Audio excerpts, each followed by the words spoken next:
Sri Lankan recipe லெவரி எப்படி பண்ணுறதுன்னு சொல்லிட்டு வாங்க பார்க்கலாம். ஆல்ரெடி போஸ்ட் பண்ணிருக்கேன், பட் அதில் கிளியராக சொல்ல.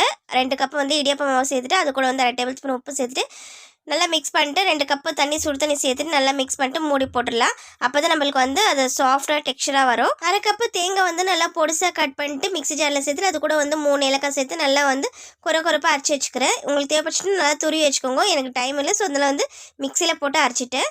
ஸோ வந்து வெல்லம் வந்து நல்லா பொடிசாக கட் பண்ணிட்டு எனக்கு 1/2 கப்பு வெள்ளை கரிச்சி மாவு பேசியதுக்கோசரம் சுடு தண்ணி வச்சுருந்தா அதிலே வந்து வெள்ளத்தை சேர்த்து நல்லா கரைச்சிக்கலாம். இப்போ கடாயில் வந்து 1 டேபிள் ஸ்பூன் நெய் சேர்த்துட்டு அது கூட வந்து அரைச்சி வச்சுக்கிற தேங்காய் வடி கட்டிக்கிற வெல்லம் எல்லாமே சேர்த்து நல்லா மிக்ஸ் பண்ணிக்கலாம்.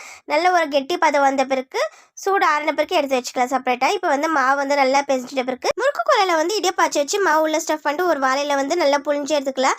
போன டைம் வந்து இடியாப்பம் வந்து சரியாக வரல அப்படின்னு சொல்லிட்டு மாவு வந்து சரியாகவே நான் பெசியில, ஸோ அதனால தான் வந்து எனக்கு கரெக்டாக வரல. இந்த டைம் வந்து கரெக்ட் மெஷர்மெண்ட்டில் வந்து நல்லா இடியாப்பம் வந்து புழிஞ்சு வச்சுக்கேன். ஸோ பூர்ணம் வந்து ஆறிட்டுக்குது உள்ளே ஸ்டஃப் பண்ணிட்டு வாழையில் மடிச்சிட்டு நம்ம ஆவியில் வந்து வேக வச்சுக்கலாம். சூப்பரான ஸ்ரீலங்கன் ரெசிபி லெவரியா ரெடி ஆயிடுச்சு. இது மார்னிங் பிரேக்ஃபாஸ்ட்டும் சாப்பிடலாம், இல்லை ஈவினிங் ஸ்நாக்ஸாக சூடாக செஞ்சு சாப்பிட்டா ரொம்ப சூப்பராக இருக்குது. நீங்களும் உங்கள் வீட்டில் ட்ரை பண்ண பிறகு இந்த வீடியோ உங்களுக்கு பிடிச்சிருந்து லைக் பண்ணுங்க, சேனல் சப்ஸ்கிரைப் பண்ணுங்க. பாய்.